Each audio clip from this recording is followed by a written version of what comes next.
Hello everyone. So in this video we are going to see XSS in limited inputs.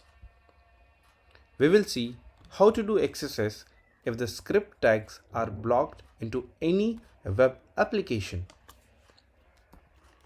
So practical time, and let's see how can we bypass any website which is blocking a script tag. As you can see, I'm onto this website which is bata.in.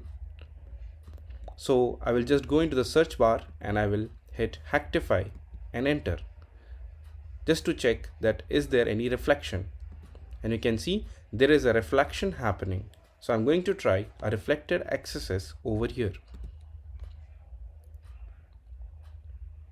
Now I'm going to take a very basic payload, that is script alert1 script tag close.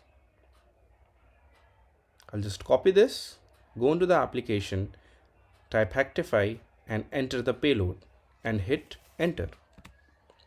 As you can see, our payload did not get executed.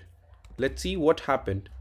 Go into the page source and search for Hacktify. As you can see, there is only Hacktify and 1. Where did our script start, script end and alert go? So we came to a conclusion that the developer has used stripping of the script tags. So whenever any user gives an input of script tags, the application will strip those script tags and also will strip the alert function. Okay, so now we are going to not use script alert because it gets stripped out. This is what the developer's logic is. Let's go back, and now we are going to use a new payload, that is image source equals to X. Is there any image source like this? No, there is no source like X. Therefore, it is going to give an error when it will try to load an image from a source that is X. When it will give an error, we have written a function which says on error equals to confirm 1. Why have we written confirm? Because we saw already the application blocks the alert function.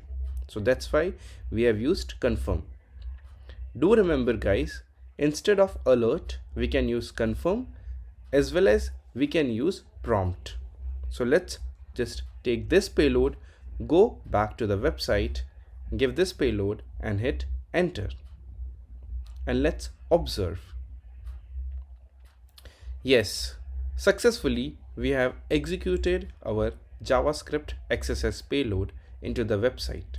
I hope you guys understood this video, that how we can bypass if any application is putting any stripping mechanism for any tags. Thank you.